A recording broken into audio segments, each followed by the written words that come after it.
তো আজকে আপনাদেরকে এই ভিডিওতে জানাবো যে এসির যে সেকেন্ড যে ফ্রি সার্ভিসিংটা হয় সেই সার্ভিসিংটাতে কি করা হলো আর এই সার্ভিসিংয়ে এক্সট্রা কত কি চার্জ লাগলো। অনেকেই আমাকে কোশ্চেন করেছেন যে সেকেন্ড সার্ভিসিংয়ে কি জেট পাম্প করতে হয় নাকি, আর জেট পাম্প যদি করতে হয় তাহলে তার কত খরচা হয়, এক্সট্রা কত চার্জ লাগে। তো আর সেটা আপনাদেরকে জানাবো। আর জেট পাম্পটা কখন করবেন সব কিন্তু ডিটেলস আপনাদেরকে জানাবো, যে এমনই নয় যে সেকেন্ড সার্ভিসিং মানে আপনাদেরকে জেট পাম্প করতে হবে। জেট পাম্পটা কখন করবেন, কখন করা দরকার সেটাও কিন্তু ভিডিওতে আপনাদেরকে পরিষ্কারভাবে জানিয়ে দেবো। তো ভিডিওটা কিন্তু শেষ পর্যন্ত দেখতে থাকবেন। আমি কিন্তু আগেও একটা ভিডিও দিয়েছি যে আপনারা কিভাবে কল বুক করবেন। আগের ভিডিওতে আপনাদেরকে বলা হয়েছিল যে অনলাইনে কিভাবে আপনারা কল বুক করবেন, মানে সার্ভিস বুক। অনেকেই এই যে সার্ভিসিংয়ের জন্য টেকনিশিয়ান যে ভিজিট করে, অনেকেই টোল ফ্রি নাম্বারে কল করে, কিন্তু টোল ফ্রি নাম্বারে কল করলে কিন্তু কল রিসিভ হয় না বা অনেক সমস্যা হয় কল আসতে। আর যেখানে কি হয় যে এই অনলাইনে আপনি যদি কল বুক করেন তাহলে কী হবে, আপনার ফুল অ্যাড্রেস কিন্তু অটোমেটিক ওখানে সিস্টেমে শো করবে, কোনো সমস্যা হবে না। আপনারা কিন্তু জেনুইনলি কিন্তু একদম এই যে অফিসিয়ালি যে টেকনিশিয়ান আছে কোম্পানির সেগুলো কিন্তু বাড়িতে আসবে, তারা কিন্তু বাড়িতে আসবে। মানে এমন নয় যে কোনো লোকাল কোনো একটা টেকনিশিয়ানকে পাঠিয়ে দিল, ঠিক আছে। তো ওই জন্য ওইটা কিন্তু একদম অনলাইনে করলে একটা সুবিধা হয় কি, টোটালটা কিন্তু অফিসিয়ালিভাবে হয়। ওকে, তো সেটাও কিন্তু ভিডিওতে আমি জানিয়েছি, চাইলে আপনারা সেই ভিডিওটা দেখতে পারেন যে কীভাবে আপনারা অনলাইনে কল বুক করবেন। তো চলুন আজকে কথা বলবো যে সেকেন্ড সার্ভিসিংয়ে কী করা হলো আর কতই বা খরচা পড়লো। তো শেষ পর্যন্ত ভিডিওটা দেখতে থাকবেন। আশা করছি ভিডিওটা আপনাদের হেল্পফুল হবে। যদি ভিডিওটা আপনাদের ভালো লাগে লাইক দিয়ে ভুলবেন না, বন্ধুদের সঙ্গে শেয়ার করবেন। আর চ্যানেলে নতুন হলে এই ধরনের ভিডিও পাওয়ার জন্য কিন্তু চ্যানেলটা অবশ্যই সাবস্ক্রাইব করে রাখবেন। তো চলুন ভিডিওটা স্টার্ট করা যাক। তো তারা কিন্তু প্রথম এসেই এই যে আউটডোর ইউনিটটা আছে, ইউনিটটা চেক করে যে পাইপগুলো আছে সেখানে কোনো গ্যাস লিক করছে নাকি বা পাইপগুলো ঠান্ডা হচ্ছে নাকি, সব ঠিকঠাক করে চেক করে নেয়। চেক করে নেওয়ার পর যে এখানে যেটা নজেল আছে, যে পাইপের শেষে যে গ্যাস কতটা কি আছে সব দেখার জন্য, যে গ্যাসের প্রেশার কেমন আর গ্যাস কতটা আছে, গ্যাস রিফিল করতে হবে নাকি, গ্যাস কমে গেছে নাকি, সব কিন্তু একটা নজেল আছে ওখানে, একটা অ্যানালগ মিটার তারা ওখানে ফিট করে দেয়। তো মিটারে সে প্রেশার বা কতটা গ্যাস আছে সব কিন্তু দেখায়, ঠিক আছে। তো দেখতে পাচ্ছেন এখানে ভিডিওতে যে টেকনিশিয়ান যে এসছেন, তো সে কিন্তু ওটা ফিট করছে অ্যানালগ মিটারটা ফিট করে তারা দেখে নেয় যে প্রেশার ঠিকঠাক আছে নাকি। তো এবার আমি তাদেরকে জিজ্ঞেস করি যে প্রেশার কতটা থাকে বা কতটা থাকা ভালো, কত থেকে নিচে কমে গেলে আমাকে আবার রিফিল করতে হবে গ্যাস। তো তারা বলে যে 120 বেটার, 120 থাকলে ঠিকঠাক আছে। তো এখানে আমার দেখা ছিল 150, তো বললো থাকে 120, এখানে দেখা যাচ্ছে 150। তো আমি জিজ্ঞেস করলাম যে 150 কেন দেখা যাচ্ছে, বেশি দেখা যাচ্ছে তাহলে তো প্রবলেম হবে। তো তারা বললো যে না, যে এটা প্রেশারে 150 হয়ে যায় নাকি, বলছে 150 দেখায়। যখন খুব প্রেশার হয় তো প্রেশারে কিন্তু গরমে হিট হয়, তো অনেক সময় 150 দেখায়, বাট কোনো অসুবিধা নেই, ঠিক আছে। তো আমি আবার দেখতে চাই যে দেখি কেমন কি, তো তারা দেখায়। তো আপনারা হয়তো দেখতে পারবেন না, কারণ অ্যানালগ মিটারের যে কাজটা সেটা খুব একটা পরিষ্কার নেই। তো আমি বলে দিচ্ছি আপনাদেরকে, তো এখানে কিন্তু 150 দেখাচ্ছিল, ঠিক আছে। তো তারপর তারা যে ইনডোর ইউনিটটা আছে তো সেটা চলে আসে, তো সেটা কিন্তু ওপেন করার পর যে দেখতে পাচ্ছেন যে ফিল্টারগুলো আছে, ফিল্টারগুলো তারা কিন্তু বাইরে বের করে দেয়। তো ওগুলো বাইরে বের করে দেওয়ার পর যে ইনডোর ইউনিট আছে তারা কিন্তু ভালো ব্রাশ বা কাপড় দিয়ে ভালোভাবে কিন্তু পরিষ্কার করে। তো এখানে আপনাদেরকে বলবো যে যদি কলিং থাকে, কলিং বা কোনো স্পিড থাকলে দেবেন, তাহলে এটা ভালোভাবে তারা কিন্তু পরিষ্কার করে দেবে। ওকে, যেহেতু ওরা নিয়ে আসে না কিছুই, সব কিন্তু আপনাদেরকে দিতে হবে। আর সব থেকে একটা বাজে জিনিস যেটা আমি বলবো, যে সব টেকনিশিয়ানদের দেখেছি আমি, এটা যেহেতু ব্লু স্টারের কথা বলছি, বা আমার যে ডাইকিন এসে আছে ওটাতেও দেখি সেম একই প্রবলেম, যে তারা কোনো ল্যাডার বা কোনো সিঁড়ি কোনো মই কিন্তু তারা ইউজ করে না বা নিয়ে আসে না তারা। তো সমস্যা আছে ওখানে যে তারা কিন্তু সঙ্গে ক্যারি করে না ওটা। তো সেখানে এবার আপনাকে ব্যবস্থা করতে হবে। এই যেহেতু আমার একটা ব্যবস্থা ছিল এখানে, একটা যে উঠে তার উপরে চেপে তারা কাজটা করছে, তো আপনার যদি সেখানে কোনো কিছু না থাকে বাড়িতে তাহলে কিন্তু খুব সমস্যা হবে। যেহেতু এরা কিন্তু কোনো টেকনিশিয়ানই দেখেছি কোনো কোম্পানিরই, তারা কিন্তু কোনো ল্যাডার বা সিঁড়ি কিন্তু কোনো কিছু ক্যারি করে না। তো সেটা কিন্তু আপনার ব্যবস্থা করতে হবে, কোনো স্টুল হোক বা চেয়ার হোক, কোনো কিছুর উপরে দাঁড়িয়ে তাদেরকে কিন্তু এই কাজটা করতে হবে। তার জন্য সেই ব্যবস্থাটা আপনাকে করতে হবে। এটা কিন্তু খুব বাজে জিনিস। আমি বলবো যে কোনো একটা ফোল্ডিং ল্যাডার হলেও তারা কিন্তু নিয়ে আসতে পারে, কোম্পানি এটা দেওয়া উচিত তাদেরকে। আমি এটা বলেছিলাম এদেরকে যে এটা তো যেহেতু আমার একটা ব্যবস্থা রয়েছে, তো যাই হোক হয়ে গেল, বাট যদি না হয় তখন তাহলে কী করবেন। তো বলছে যে কোম্পানি দেয় না, যাই হোক। তো এইভাবে কিন্তু তারা কিন্তু ভালোভাবে পরিষ্কার করে দেয়। আর আপনাদেরকে বলবো যখন পরিষ্কার করবে আপনারা কিন্তু পাশে দাঁড়িয়ে থাকবেন, দাঁড়িয়ে দেখে নেবেন ঠিকঠাক করে। যদি কোনো কিছু নষ্টও করে দেয় না, তাও তো দেখবেন অনেক টেকনিশিয়ান আছে কি এগুলো কিন্তু সেই বন্ধ করে দিয়ে চলে যাবে, সে প্রবলেম কিন্তু আপনার হবে। কারণ যেহেতু আপনার এটা ওয়ারেন্টি, যেহেতু সেকেন্ড যে এটা সেকেন্ড যে সার্ভিস হচ্ছে তারপরে কিন্তু আপনার সাধারণত ওয়ারেন্টিটা শেষ হয়ে যায়, তো তারপরে কিন্তু আপনি টেকনিশিয়ান ভিজিট করাতে পারবেন না, তার জন্য চার্জও লাগবে, আর আপনার যে এসি যে ফল্ট হবে সেটাও কিন্তু আপনার টাকা লেগে যাবে। তো সেই জন্য বলবো আপনি পাশে দাঁড়িয়ে থাকবেন। আর সবথেকে আরেকটা দাঁড়িয়ে থাকার একটা সুবিধা কী হবে, যে কাজটা করে না সেকেন্ড সার্ভিসিং বা ফার্স্ট সার্ভিসিংয়ে, সেটা কিন্তু আপনি দেখে দেখে নিজেও কিন্তু করতে পারবেন। ওকে, কোনো সমস্যা হবে না। এই যে ফিল্টারগুলো আছে এর কাজটা কি, যা এই যে এরা করে দিয়ে গেল, যে সেকেন্ড সার্ভিসিং যেটা করে সেটা কি হয় যে মোচামুচি করে দেয় শুধু, আর তার মধ্যে শেখার বিষয় আছে যে এই ফিল্টারটা কীভাবে আপনি বের করবেন আর ফিল্টারটা কীভাবে আপনি ধুবেন, ধোয়ার পর ওটাকে ফিট করবেন, এইটাই যে মেন কাজ। তো দেখতে পাচ্ছেন এখানে কিন্তু ফিল্টারটা কিন্তু নিয়ে এসে আপনি জলে এভাবে ধুতে পারবেন, এই যেভাবে ধুচ্ছে। হ্যাঁ, ফিল্টারটা খুব একটা নরম নয় কিন্তু, মানে ভালোই শক্ত, যেহেতু নতুন এসি তো এখন তো দেখলাম কোয়ালিটি ভালোই রয়েছে, জানি না 2-5 বছর পর কী হবে। তো এখন যে এইভাবে কিন্তু আপনারা ধুয়ে নেবেন, যদি বাড়িতে আপনারা চাইছেন যে বাড়িতে এই ফ্রি সার্ভিসিং শেষ হয়ে যাবে তখন বাড়িতে নিজেরা করবেন, তো এইভাবে জলে কিন্তু ধুয়ে নেবেন, কোনো অসুবিধা হবে না এটা, ঠিক আছে। তো আর একটা কথা হচ্ছে যে যখন এই সার্ভিসিং করতে আসবে তো সেখানে আপনি সব কাজই দেখে নেবেন যে কীভাবে কী করছে না করছে, কারণ এই সার্ভিসিংগুলো কোনো ব্যাপারই না, যে সার্ভিস যেগুলো করছে ধোয়া পোছা হচ্ছে এগুলো কিন্তু খুব পরিষ্কারভাবে আপনি নিজেই করতে পারবেন, ঠিক আছে। তো আর একটা কথা বলে রাখি আপনাদেরকে, যে কল বুকের যে কথা বলেছিলাম, যে কল বুকে কিন্তু খুবই সমস্যা হয়। যেমন আমার ব্লু স্টারে, আমি আগেও ভিডিওতে বলেছি যে আমার ব্লু স্টার এসি, এটা 2 টন এসি, এটা আমার যেটা বাড়িতে লাগানো আছে। তো যে ব্লু স্টার এসি যে কল করেছেন টোল ফ্রিতে কল করার পর কিন্তু তারা যে টিকিট জেনারেট করে দেওয়ার পর আমাকে কল করে টেকনিশিয়ান, সে বলে যে না আমি এখন যাবো না, আমার ওটা ঠিকানা নয়, ওটা আমার মানে ওর এরিয়ার মধ্যে পড়ে না। আবার দুদিন পর আরেকজন কল করে, সেও বলে সেম কথা।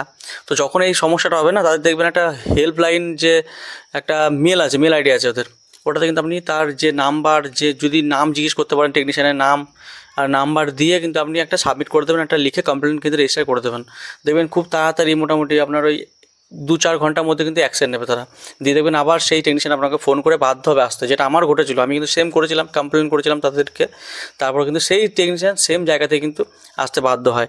যদিও এইটাতে হয়নি, আমার ফার্স্ট সার্ভিসিংয়ে হয়েছিল।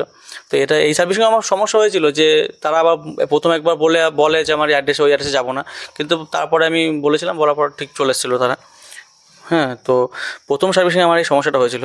তো দেখতে পাচ্ছেন যে এগুলো কিন্তু এই ধোয়া হয়ে গেছে, আমার যে নেটগুলো ধুয়ে যাওয়ার পর কিন্তু এটা যে বাকি যেটা পরিষ্কার টরিষ্কার করে নিচ্ছে, এই যে সুইং যে প্লেটটা আছে, তো সুইং প্লেটটা পরিষ্কার করে নিচ্ছে, আর একটা ব্রাশ দিয়ে ভালোভাবে যে ভিতরের যে নেটটা আছে, যে শক্ত যে প্লাস্টিকের যে নেটটা আছে, ওটা কিন্তু ভালোভাবে পরিষ্কার করে নিচ্ছে। এগুলো কিন্তু পরিষ্কার করাবেন। আর আমার একটা সমস্যা হয়েছিল, আপনাদেরকে এটা বলে রাখি, খুব মেন একটা গুরুত্বপূর্ণ যেটা আপনাদেরকে দেখতে হবে, আমি যেটা এই যে টেকনিশিয়ান যেটা করছিল, এটা কিন্তু এসি কিন্তু চালু করা আছে, আমার অন আছে।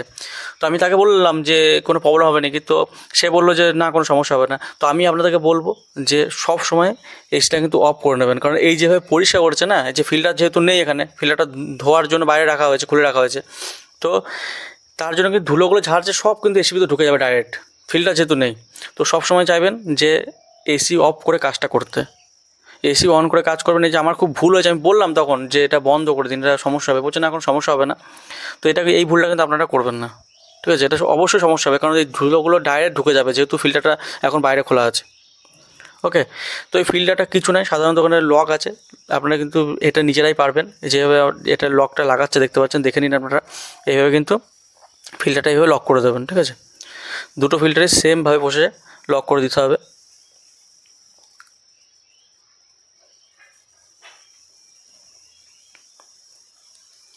ব্যাস এইটুকু কাজ, ঠিক আছে। লক হয়ে গেল, লক হওয়ার পর যে ঢাকনাটা আছে, ঢাকনাটা লাগিয়ে দেবে, লাগিয়ে দিলে কিন্তু এসির যে সার্ভিস, আমার সেকেন্ড সার্ভিসিং কিন্তু শেষ। তো এখানে একটা কথা বলে রাখি, যে আপনার যদি কোথাও মনে হয় যে এসিতে প্রবলেম হচ্ছে, আপনারা কিন্তু সেখানে বলবেন, তারা কিন্তু ফ্রি অফ কস্টে কিন্তু করে দিয়ে যাবে। আর একটা জিনিস কী হচ্ছে, এখানে যে টেকনিশিয়ানটা আসে, জানি না সবার ক্ষেত্রে নাও হতে পারে, হ্যাঁ, তো টেকনিশিয়ানগুলো কিন্তু কাজ করতে চাইবে না, তো আপনাদের কিন্তু দাঁড়িয়ে থেকে ভালোভাবে কাজ করাতে হবে, যে এটা করে দিন ওটা করে দিন, যেটা আমি করেছিলাম। তো তারা এটা করার পর তারা বললো যে হয়ে গেছে কমপ্লিট। হ্যাঁ, তো আমি বললাম যে আউটডোর ইউনিট আছে, ওটা তো একবার ওয়াশ করে তাদের প্রয়োজন ছিল। তারা বললো যে না না করতে হবে না, নতুন এসি কিচ্ছু অসুবিধা নেই। আমি বললাম যে তাহলে হচ্ছে এই আপনাদের যে এয়ার প্রেশার আছে ওই মেশিনটা দিয়ে একবার এয়ার ফ্লো করে দিন, তাহলে ধুলোগুলো যেগুলো আছে বেরিয়ে যাবে। তারা বললো যে না, মেশিনই আনেনি তারা। তারপর তাদেরকে বলি আমি যে তাহলে বাইরে যে আউটডোর ইউনিট আছে ওটাতে একটু জল টল দিয়ে ওয়াশ করে দিতে। বেশ তারা বললো বেশ ঠিক আছে, তাহলে জল নিয়ে এসো এক বালতি, জল দিয়ে তারা ওয়াশ করে দেয়। তো সমস্যা যেই বললাম আপনাদেরকে যে তারা কিন্তু কোনো না ল্যাডার আছে না কোনো সিঁড়ি কিছু আর নেই। তো সেখানে কী হয় যে তাদেরকে আমার যে জানালার হুড আছে তো সেই কার্নিশের উপরে কিন্তু চেপে তাদের কিন্তু এই জলটা ঢালতে হয়। তো দেখতে পাচ্ছেন যে দাদাটা যে ছিল টেকনিশিয়ান সে কিন্তু খুব কষ্ট করে কিন্তু উঠেছে। তো তার জন্য খুবই ধন্যবাদ তাকে। হ্যাঁ, যে বিশাল রিস্ক নিয়ে উঠেছে। তো আমি তাদেরকে বললাম যে আপনারা কোম্পানিকে বলবেন যে একটা ল্যাডার বা একটা সিঁড়ির একটা ব্যবস্থা করতে। তো তারা বললো যে এরকমই সব কোম্পানির একই সিস্টেম, কারোর কাছে কিন্তু এরকম নেই। হ্যাঁ, তো আমাদেরকে যেখানে যাব তাদেরকে কিছু একটা ব্যবস্থা করে দিতে হয়, আর তা নাহলে আমাদেরকে কোনো কিছুভাবে কিন্তু উঠতে হয়, কিছুভাবে কষ্ট করে উঠতে হয়। তো দেখুন যে এভাবে কিন্তু জল দিয়ে কিন্তু তারা যে বাইরে যে ইনডোর ইউনিটে যে আউটডোর ইউনিটের যে ফিল্টার আছে সেটা কিন্তু তারা পরিষ্কার করে দেয় জল দিয়ে।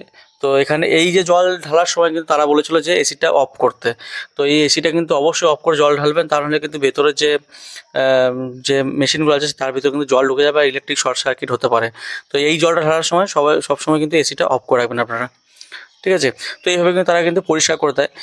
তো আমার এসিতে সাধারণত খুব একটা প্রবলেম ছিল না, আর যেহেতু 2 টনের এসি, অনেক বড় এসি, হেভি এসি, তো সেখানে ইলেকট্রিক বিলও প্রচুর আসে। তো সেই জন্য বলেছিলাম যে একটু ভালোভাবে ওয়াশ করে দিতে, কারণ যত এসিতে কম প্রেশার দেওয়া যায়, কম প্রেশার পড়বে এসিতে, ততই এসিটা আপনার রিলায়েবল চলবে, ঠান্ডা ভালো হবে, সবথেকে বড় ব্যাপার হচ্ছে ইলেকট্রিক বিলটা অনেক কম আসবে, ঠিক আছে? তো আপনাদের কার কার এখন 2 টনের এসি বা ব্লু স্টারের এসি আছে আমাকে কমেন্ট করে অবশ্যই জানাবেন। আর আপনাদের কোনো এরকম কোনো সমস্যা হয়েছে নাকি সার্ভিসিংয়ের সময়, সেটাও যদি আপনাদের অভিজ্ঞতা হয়ে থাকে সেটাও কিন্তু কমেন্ট বক্সে কমেন্ট করে জানাবেন, আমাকে অবশ্যই শেয়ার করতে পারেন। তো এই ছিল ভিডিওতে, আপনাদেরকে পুরো সেটা ক্লিয়ারভাবে বোঝাতে চাইলাম। আশা করছি ভিডিওটা একটা বড় হয়ে গেল, বাট আমি আপনাদেরকে যেগুলো বললাম সেগুলো সবই জেনুইন, অনেস্ট। এটা কিন্তু কোনো প্রমোশন ভিডিও নয়, ঠিক আছে? এর জন্য কোনো টাকাও দেয়নি আমাকে কোম্পানি। আর কোম্পানি যে আমি সব ভালো বললাম তাও নয়, ভালো খারাপ দিক নিয়ে সবই বললাম।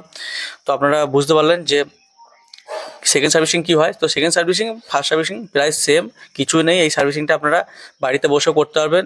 যখন সার্ভিস শেষ হয়ে যাবে আমি সবাইকে বলছি দাঁড়িয়ে দেখে নেবেন যে কীভাবে কী করে। আর এই ভিডিও দেখলেও কিন্তু আপনারা নিজেরা করতে পারবেন, এই ভিডিও দেখে আমার, যে কীভাবে কী সার্ভিসিং করতে হয়। কিচ্ছু নাই, খালি ফিল্টারগুলো পরিষ্কার করা আর হাত ভেতরে একটু ব্রাশ টাচ দিয়ে টুকটাক পরিষ্কার করা, ঠিক আছে?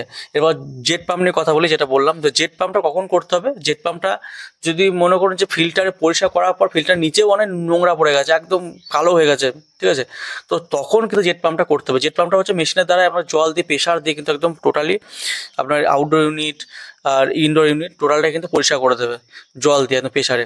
ওটাকে জেট পাম্প বলা হয়, ঠিক আছে? তার জন্য কিন্তু চার্জ অনেক লাগবে। তো আমি জিজ্ঞেস করেছিলাম চার্জ কত লাগে, তো তারা বললো মোটামুটি এদের যে ব্লু স্টারের কথা বলে মোটামুটি 700 কি 800 টাকা তাদের চার্জ লাগবে।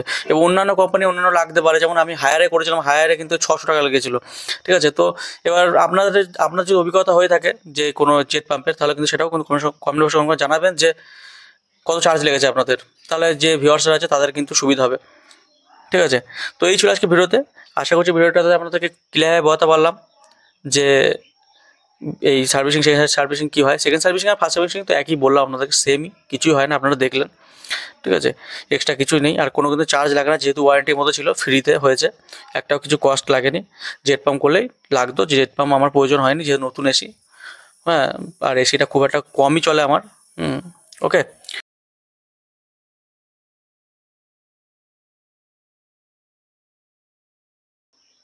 তো আশা করছি পুরো বিষয়টা আপনাদেরকে ক্লিয়ারভাবে বোঝাতে পারলাম।